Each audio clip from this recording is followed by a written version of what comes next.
So ನಮ್ಮ ಸ್ಕೂಲ್ನಲ್ಲಿ ಕೆಲಸ ಮಾಡ್ತಾ ಇರೋ ಸ್ಟಾಫ್ಗೆ ನಾವು ನಮ್ಮ ಕೈಯಿಂದ ಅರ್ಧ ಸಂಬಳನಾದರೂ ಕೊಟ್ಟು ಅವ್ರಿಗೆ ಸ್ವಲ್ಪ ಹೆಲ್ಪ್ ಮಾಡೋಣ ಅಂತ ನಮ್ಮ ಕೈಯಿಂದ ನಾವು ಮಾಡ್ತಾಯಿದ್ದೀವಿ.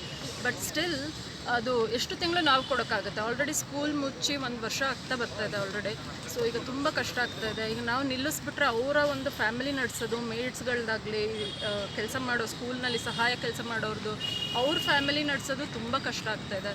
ಸೊ ಹೀಗಾಗಿ ನಮ್ಮ ಗೌರ್ಮೆಂಟಿಂದ ಏನಾದರೂ ಒಂದು ಹೆಲ್ಪ್, ಯಾವುದಾದ್ರೂ ಒಂದು ರೀತಿಯಲ್ಲಿ ಹೆಲ್ಪ್ ಬೇಕು ಅಂತ ನಾವು ಇಲ್ಲಿ ಕೇಳ್ತಾ ಇರೋದು. ಮಧ್ಯದಲ್ಲಿದ್ದ ರೇಷನ್ ಕಿಟ್ಟು ಕೊಡ್ತೀವಿ ಟೀಚರ್ಸ್ಗೆ ಅಂದರು, ಕೊಡಲಿಲ್ಲ. ಸೊ ಟೀಚರ್ಸ್ಗೆ, ಆಯಾಸ್ಗೆ, ನಮ್ಮ ಡ್ರೈವರ್ಸ್ಗೆ ಎಲ್ಲ ವಿಪರೀತ ಕಷ್ಟ ಆಗಿದೆ. ಸೊ ಹಾಗಾಗಿ ರಿಕ್ವೆಸ್ಟ್ ಮಾಡ್ತಿರೋದು ಗೌರ್ಮೆಂಟ್ಗೆ ಏನಾದರೂ ಸಹಾಯ ಬೇಕು ನಮಗೆ ಅಂತ.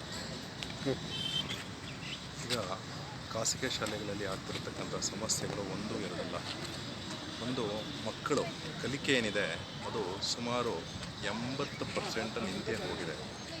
ಜೊತೆಗೆ ಶಿಕ್ಷಕರಿಗೂ ಸಹ ಸಾಕಷ್ಟು ಸಮಸ್ಯೆಗಳಾಗಿವೆ.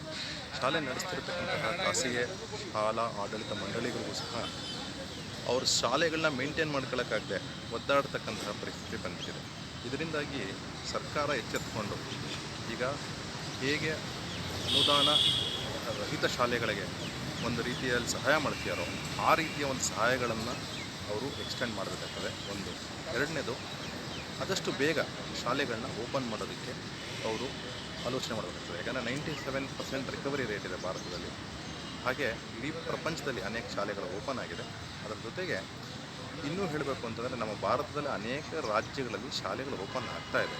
ಅದರಿಂದಾಗಿ ಈ ಕಲಿಕೆ ಅನ್ನೋತಕ್ಕಂಥದ್ದು ನಿರಂತರ.